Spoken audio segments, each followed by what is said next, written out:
Opa! Lígia Coimbra, do Instituto Recém Mamãe aqui. E o assunto do nosso vídeo de hoje são as famosas janelas de sono. Você sabe o que são janelas de sono? E muitas mães me perguntam qual é a janela de sono ideal para essa idade que meu bebê está agora.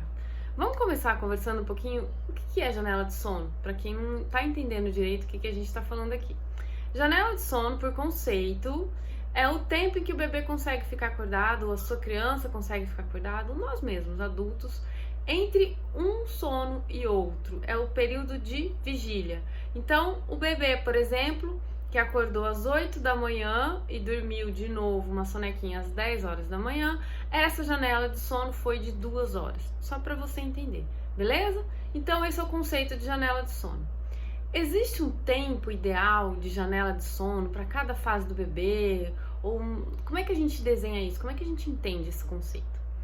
Vamos lá. Do jeito que eu gosto de trabalhar, do jeito que eu ensino as minhas alunas do Instituto Recém Mamãe a olharem para os bebês e para suas famílias e para o seu contexto, a gente entende e acredita sim na existência da janela de sono.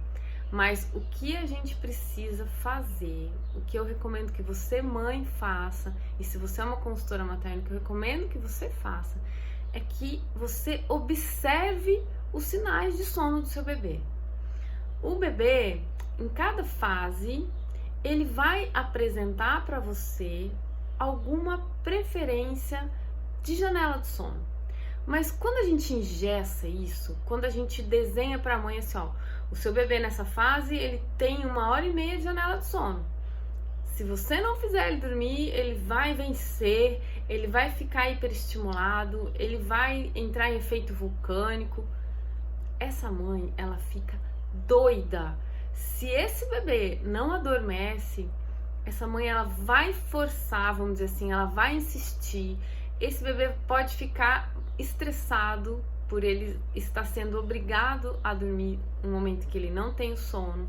Essa mãe, ela vai passar a ficar meio obsessiva com essa tal dessa janela de sono. Esse bebê tem que cumprir horários marcados para as sonecas dele. Na minha opinião, isso é muito mais um desserviço do que um serviço. Isso muito mais atrapalha do que ajuda. Esse clima de obrigatoriedade, de rigidez, de ansiedade, de expectativa. Cara, observa o seu bebê. Ele vai mostrar pra você os sinais de sono. Ah, Lígia, mas eu não sei ver. Quando eu vejo, ele já tá super cansado, daí ele chora, chora, chora até dormir. Então, começa a observar. Aí você pode usar como referência, uma das referências, o relógio. Em cada fase do seu bebê, ele vai apresentar para você um intervalo. Então, mais ou menos, você sabe que horas que ele tem sono.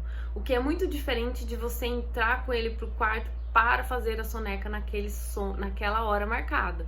É diferente. Então, se você sabe que mais ou menos por volta de 8, 8h30, o seu bebê costuma ter sono e fazer a primeira sonequinha, você oferece para ele a oportunidade de fazer essa soneca.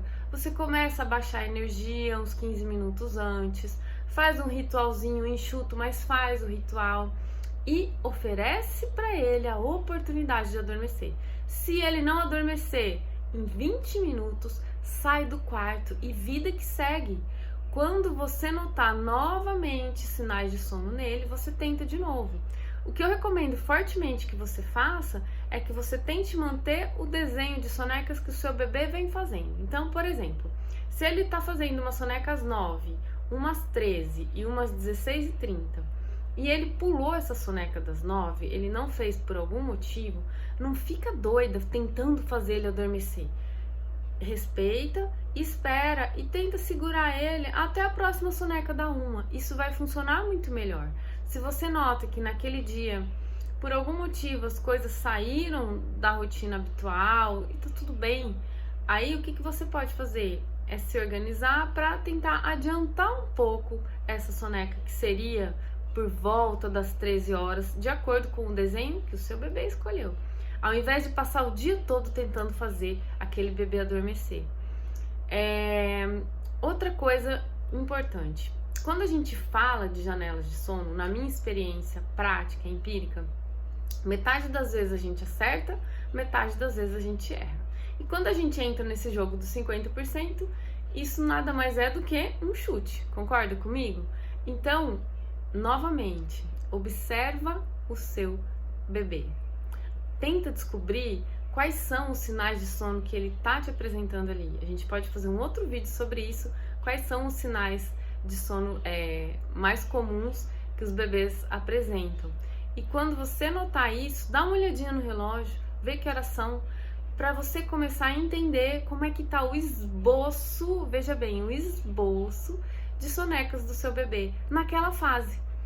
Aí agora vai uma dica de ouro, anota essa. Cada vez que seu bebê passar por um salto de desenvolvimento, provavelmente o desenho de sonecas dele vai se alterar. Conforme seu bebê vai crescendo, ele vai começar a perder um pouco de sonecas, até que ele fique com uma soneca só, após o almoço, e essa é a última soneca que vai sumir. Então, quando a gente engessa demais, quando a gente deixa isso num formato muito relógio, muito hora marcada, a gente não permite que a criança nos demonstre que ela tá com uma necessidade já menor de soneca, que ela tá fazendo uma transição, de repente, de 4 para 3 sonecas, de 3 sonecas para 2 sonecas. Quando a gente engessa muito, a gente perde a capacidade de observar o nosso filho. E também a gente começa a imaginar que o que vale é muito mais a tabela de janela de sono que a Lígia falou, do que os sinais de sono, a necessidade de sono reais que o seu bebê te apresenta.